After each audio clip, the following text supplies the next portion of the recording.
All right, let's start here in Missouri, where apparently it's Toughness week.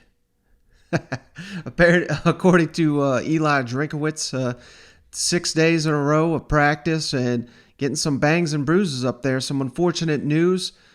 Everyone's waiting to see what Mookie Cooper does for the Tigers. Well, he's going to be sidelined for the next 10 to 14 days, maybe a little bit longer.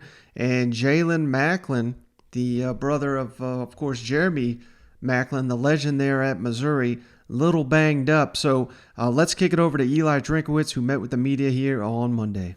We're finishing Toughness Week, what we call Toughness Week, 6 straight days of practice. Couldn't be any more proud of how our team responded to the challenge that our coaches put in front of them.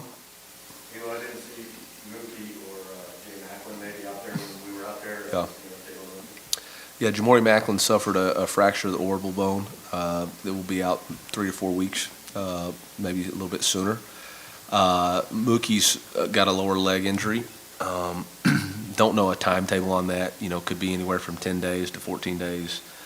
Just depends on how he responds to treatment, how his body responds. Obviously, with a speed guy like that, it could be a little bit. It's really going to come on him with pain tolerance. Both those guys have a really good grasp of the offense, and so we anticipate, being positive. We're hoping that the game week they'll be ready to roll.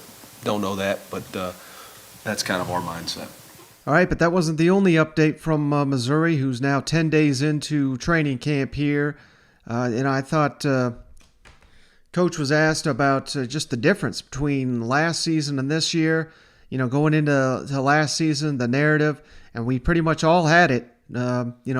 Revisionist history. We forget the takes we had, but these first-year coaches going into a 10-game SEC slate, we thought it was just a hope and a prayer for hardly any of these teams to win. Yet Drinkwitz and Pittman, Kiffin, even Leach, they all had success last season. So it's going to be fascinating to see what these guys do in year 2 after their first spring, after having a full off season of conditioning.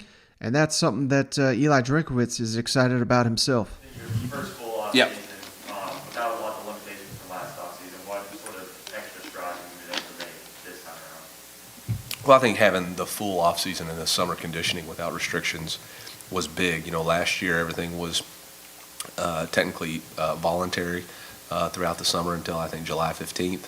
We didn't, once they left for spring break, they weren't back until I think it was June 6th on a voluntary basis. And so you're missing a lot of training, and that training is an everyday consistency of approach. They know what the standards are that we're setting and what they have to be and what they have to meet every day. And without that, you just don't have it. You don't know what to expect. I think they know what to expect now.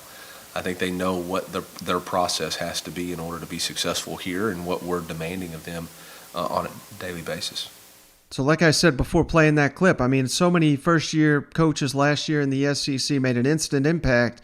Now we find out how well these guys transition into year 2. And, just based on what we saw in 2020, I think I got to be feeling pretty confident if I'm a Missouri, Ole Miss, Mississippi State, or Arkansas fan based on what those coaches brought to their programs last season.